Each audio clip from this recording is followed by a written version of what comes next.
Быйылкы аймактарды өнүктүрүү жылынын 11 айын узатканы турабыз.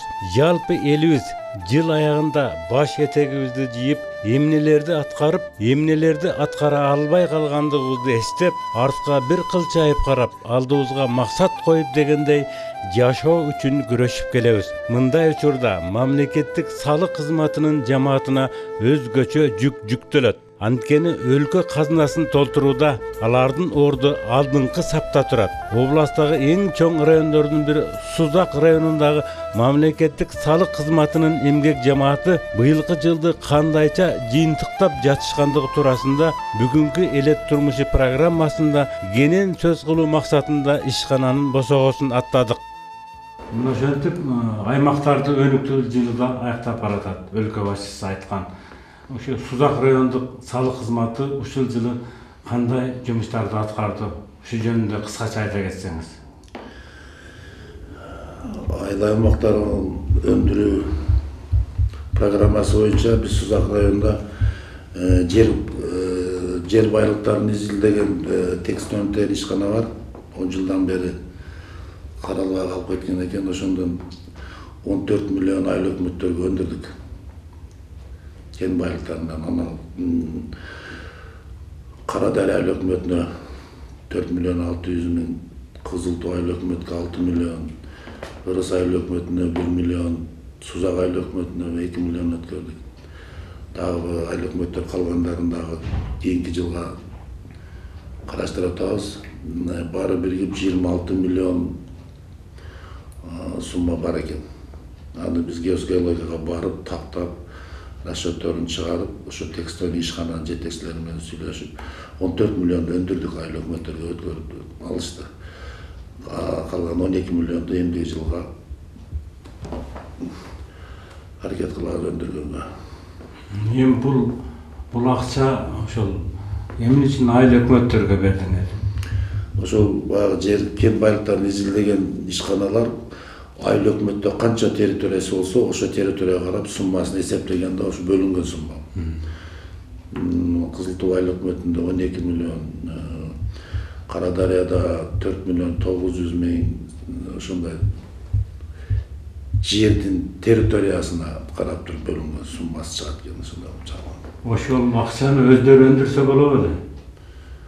Жок, өздөрү өндүрсө болот эле, бирок бул балар баары кыйын го. Анан мен барып бул көтөргөндөн кийин изилдеп таап, жумушта текстоник ишкананын таап, Бишкекте Финполициянын кызматкерлеринин келишүүсү менен өндүрүп, ошо айыл өкмөттөргө өндүрүп бердик. Эми ошол бул салык кызматынын милдетине кирет да? Биздин милдетибизге кирет. Эми ал акчаны алар кандай кылып иштетиши мүмкүн? Эми азыр алар ушу мектеп оңдоп атышат, бала бакчаларын оңдоп атабыз дейт, жолдорду оңдоп атышат. Эми сумманы алгандан кийин өздөрүнүн программалары бар, айылда кандай не кылат, ошолорду оңдоп иштетип атышат. Аны кандай иштетип атат? Силер көзөмөлгө албайсыңар да? Жок, көзөмөлгө албайбыз аны. Алар өздөрү каалагандай иштетет да? Каалагандай иштетет. Өздөрүнүн өкмөткө кайерге муктаж болгон жерлерге иштетишет. Ошол жер алдындагы кен байлыктарды иштетүүчү ишканалар ошол жогоруда аталган айыл өкмөттөрдө иш жүргүзүштү, Иш жүргүзүп, изилдеп кетишкен. Мисалы үчүн кандай иштерди жүргүзө алар? Эми жердин алдындагы кенди эсептейт алар. Өздөрүнүн формулалары бар, алардын өздөрүнүн жумушу бар. Жумушанан биз геологияга баргандан кийин ушулардын расчетун алып да канча сумма экен. Канча сумма экенин алып, анан кийин кимге канча территориясына өзүнүн немесине карап жараша суммаларды эсептеп чыгып беришти. Ошо анан эсептеп чыккандан кийин биз барып Бишкекте Финполициянын кызматкерлери менен барып сүйлөшүп ошолорду өндүрүп атабыз. Жетекчи катары айтсаңыз, сиздин жүрөгүңүздү өйгөн эң чоң маселе салык кызматында кайсы? Мен жүрөгүм ойгон салык кызматынын эң чоң маселелери кээ бир ишканалар бар, мына büyük майlar менен иштегенде. Ошолдон бизде карыздарды төлөнбөй туруп калат, анан кийин тактайбызда сотко берилет, сотко берилгенден кийин такталбай көп суммалар өнбөй калат. Райондун шартында эл негизинен айыл чарбасы, Анын ичинде жер анан транспорт, мал чарбасы менен тирикчилик кылышат. Ошондуктан жер транспорт салыгы башкы маселе. Салыктын 16 түрү кыскарган демек. Эми айтсаңыз, Кайрат мырза, ушул салыктардын ичинен эң көп чогултулган салык кайсы салык? Бул салыктардын негизинде бизде чогултулганда киреше салыгы чогултулат. Бул Кимдерден ал? Бул жанагы мекеме ишканаларда иштеген жумушчулардан, анан кийин завод фабрикада иштеген жумушчулардан түшө турган. Жалпы бүт ишчилерден, анан кийин бизде көп түшө турган салык бул транспорт салыгы түшөт, бул жергиликтүү бюджетке түшө турган салык. Анан кийин жер салыгы бар. Жер салыгынан биз жер салыгы 3 түргө бөлүнөт. Бул тамарка салыгы, анан үлүш жер иштеткен айыл чарбасына багытталган, айыл чарбасына багытталбаган болуп бөлүнөт. Айыл чарбасына бизге тамарка салыгынан 2018 жылга 3.387.000 сом план тапшырылган. Бүгүнкү күнгө карата фактысы 4.000 сом болуп, bunun mönötü 1 sentябрда аяктаган. Ошого бүгүнкү салыштырмалуу 616.000 сом болуп ашыкча жыйнаган. Тиги сельхоз жер салыгы боюнча мунун мөнөтү 3кө бөлүнгөн. Акыркы 55% бул 3-чү бөлүнгөн 25 ноябрда аякталып атат.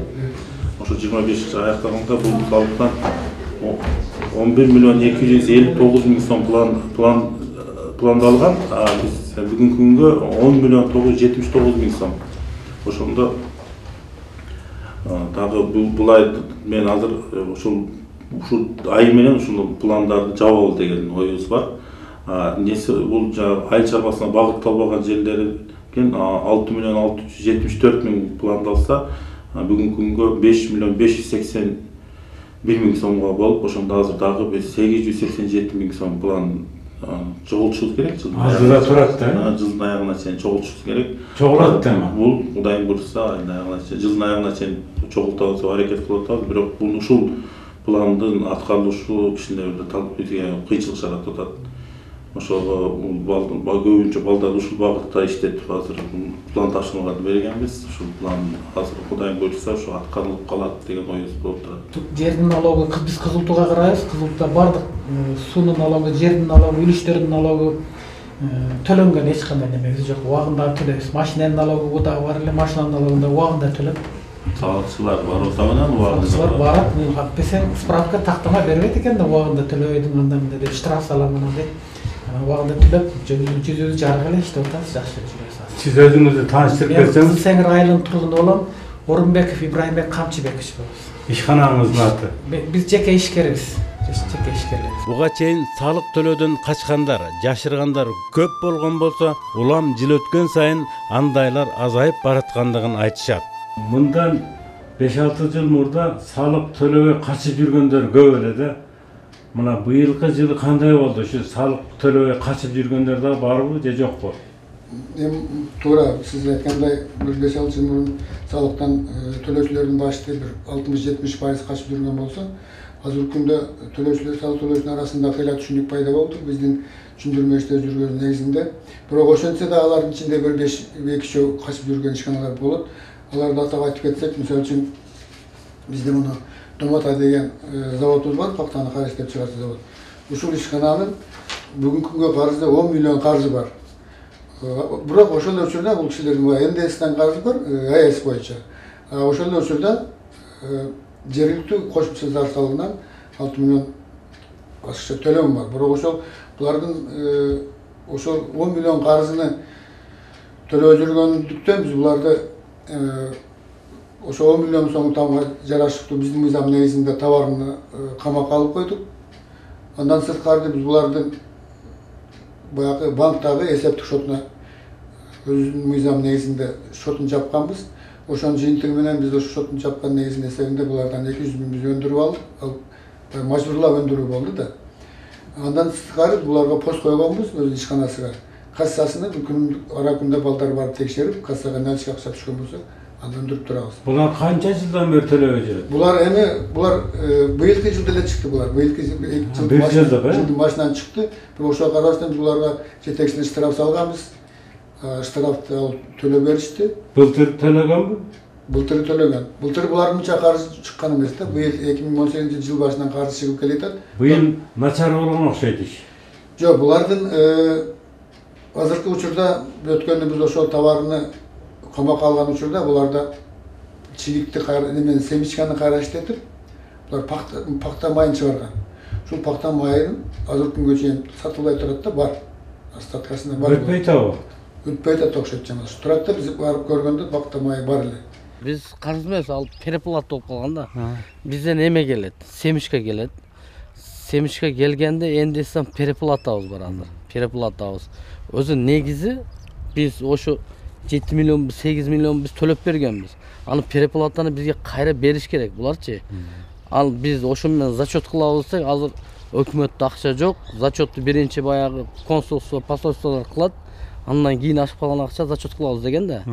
Ошойдон ошондой болуп асылып турат азыр. Оны чечип атабыз азыр. Буюрса чечилип калат. Эми канчасы калды? Жарымын төлөдүңөрбү? Ооба, где-то азгына эле калды азыр. Канча калды?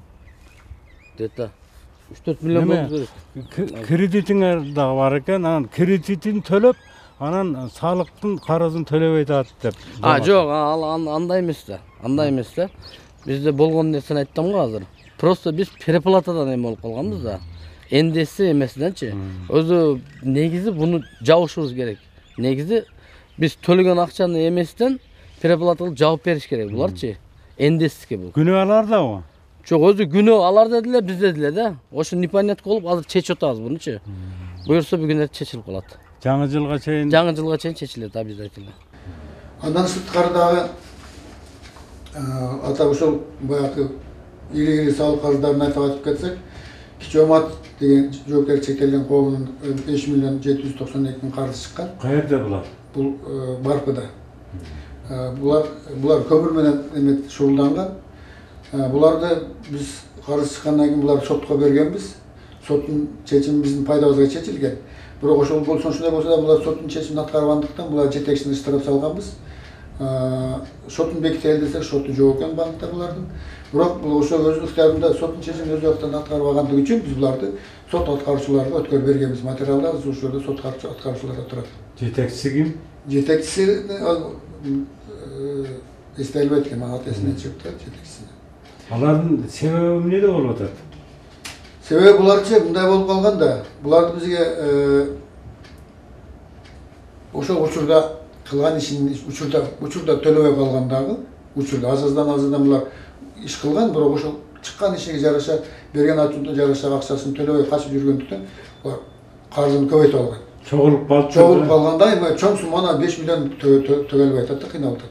Эми соттун чечимин да аткарбайт. Аткара албайт, себеби алда мынча акча жок экен да, аткара албайт. Бирок ошон үчүн биз муну кайра мажбурлап өндүрүү үчүн биз сот аткаруучуларга материалдан өткөрүп бергенбиз. Салык кызматкерлери эл арасында түшүндүрүү иштерин жүргүзүүнү биринчи планга коюшкан. Анткени салык төлөөчү салык деген эмне экенин билмейинче суу чыкпаган жерге арык чапкандай болуп калабыз дешет. Салыктан качкан адамдардын саны азая баштаптыр да 5-6 жылда салыштырганда. Эми баягы мыкты салык төлөгөндөр дагы бар районда. Алардын саны өсүп атабы же азайып атабы? Мурдагы жылдарга салыштырмалуу бир топко жогорулады деп айтсак болот. Биздин бөлүм ошол салык төлөөчүлөр менен иштөө бөлүмү болгондугуна байланыштуу салык төлөөчүлөрдөн салык отчетторун жана салык төлөмдөрүн алуу боюнча иш кылабыз. Атын атай кетсем, бизде мисалы азыр эми 4-5 ишкананын атын атай кетсем, Көктөмдү жоопкерчиликке чектелген коому мурдага салыштырмалуу бир топ жогору салыктарын төлөп, быйылкы жылдын эсебинен 3.971.400 сом. Салыкты 3.971.400 сом. Башка сом менен айтканда 3.971.4 миллион сом салыкты бюджетке төлөдү. Жеке ишкер Райым Жанов мисалы 2.245.7 миллион сом. Жоопкерчиликке чектелген коому Аби 3.142.8 миллион сом. Госрегистр ишканасы 3.570 сом. Мурсалиев 2.798 миллион сом. Ошого окшогон ишканалар салыктардын мыкты жогорку деңгээлде салыктарын төлөп келип атышат. Булар кайсы айыл өкмөттөрдө? Булар ар бир айыл өкмөттө, Сузак районунда 13 айыл өкмөт жана бир шаар болгонуна байланыштуу. Кээ биркиси Барп айыл өкмөтүндө, Ырыс айыл өкмөтүндө, Ташбулак айыл өкмөтүндө ар бир айыл өкмөттө жайгашкан. Биздин планыбыздын толтурулушуна өтө чоң салымдарын кошуп келишти. Мындайлардын саны улам өсүп атты. Улам өсүүдө. Бул эмненин несебинен? Түшүндүрүү иштериненби же өздөрү түшүнүп калдыбы? Биринчиден түшүндүрүү иштеринен дагы болуп атат. Экинчиден өздөрү дагы бул жалпы Кыргыз Республикасында мыйзамдарын жакшы иштеп атышканынан ошонун деңгээлин билсек болот. Эми түшүндүргөндө силер кандай кылып түшүндүрөсүңөр? Барып түшүндүрөсүңөр же чакырып чогултасыңарбы? Кандай ыкмага? Көбүнчө биз чакырып бул жакта да түшүндүрүү иштерин, семинарларды уюштурабыз. Салыктын түрлөрүнө кантип төлөш керек, кандай кылып төлөш керек, эгер төлөбөй койсо анын артында кандай чараларды биз көрөбүз, ошондой түшүндүрүү иштерин жүргүзөбүз. Алар деле уже көбү түшүнүп калган негизинде бул салыктарды төлөбөй койгон болсо, кийин баары бул салыктардын суммасы чыгып калат аркасынан. Пения, штрафтар салынат, андан көрө алар төлөп койгону, мамлекетке бир жардам этип төлөп койгону оң болот да. Айтпаса деле алар түшүнүп калды да. Түшүнүп калышты өздөрү деле. Семинарларды уюштурулду.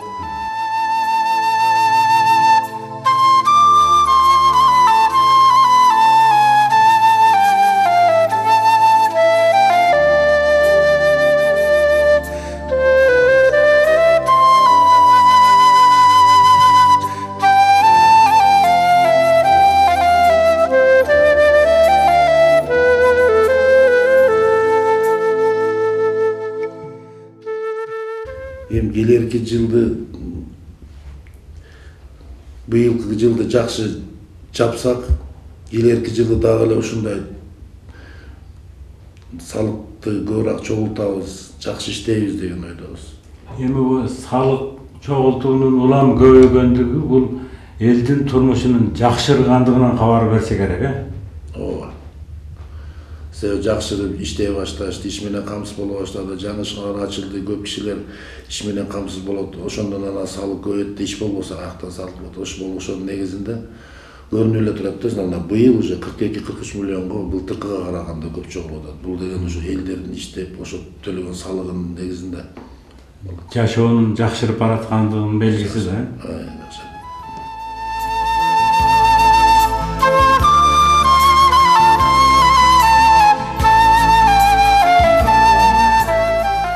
Может бериптир. Силер мыкты ишкана. Салык кызматы. Быйылкы жылдын акыркы айында, тагыраак айтканда 31 декабрга чейин салыкчылар жыл жыйынтыгын күтүлгөндөн да ашыкчараак жыйынтыкташа тургандыгы бүгүн эле белгилүү болуп калды.